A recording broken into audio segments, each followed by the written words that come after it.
Here's your WNEM TV5 news update. Good evening, everyone. I'm David Custer. Here's a look at the stories we are following tonight. The University of Michigan's head basketball coach is in hot water after an altercation after yesterday's game against the University of Wisconsin. Juwan Howard struck the assistant coach's face, which led to a brawl with players and coaches from both teams. It came during the post-game handshake line after Wisconsin beat Michigan 77-63. Howard says he was upset that Wisconsin called a timeout with just seconds left in the game, even though Wisconsin had a big lead. The Big Ten Conference says it's assessing the incident and will take, quote, swift and appropriate disciplinary action when it completes its review. And he came up to me and pulled his max down and said, "I'll remember that." And he started pointing at me and tapped me in the chest. And I said, "Hold on. Let me explain to you why I took the timeout." Maybe he doesn't know the rule. A missing 88-year-old from Owasso has been found dead in a farm field. John Steck's family reported him missing on February 17th. He was last seen driving in his Ford Focus in New Haven Township. State police say last night they found Steck's body near the intersection of North Henderson and Friegel Roads.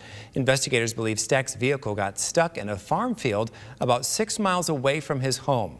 His body was found a short distance from his vehicle, and there were no evident signs of foul play.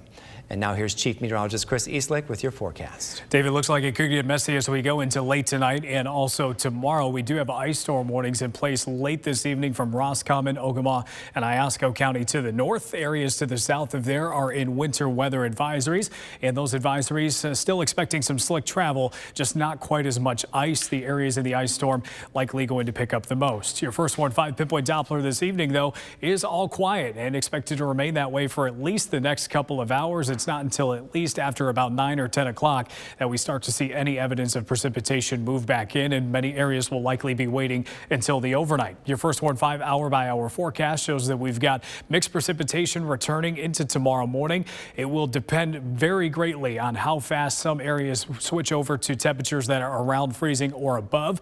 It looks like the best chance to see most consistent temperatures below freezing is going to be our counties north of the Tri-Cities, where we do have those ice storm warnings in place. But also keep in mind, temperatures could fluctuate tomorrow, which could lead to periods of ice, some melts, and then refreezing, especially as we go into late Tuesday night. And everyone has the chance for slick roads early Wednesday as temperatures really start to cool off. As far as how much ice we're expecting, it looks like the northern counties will pick up between about 2/10 to maybe up to a ½ inch of ice. Slightly lesser amounts as you go to the south, around 1/10 of an inch from the Tri-Cities on the south side, areas south of there, and then mostly rain in Genesee, Shiawassee, and Lapeer counties, as well as much of Sanilac County. Your first 1.5 7-day forecast shows that temperatures will be a big split tomorrow. We'll call mid-30s for an average across the area, and then 20s settle in for a couple of days, which keep things slick right through the end of the work week.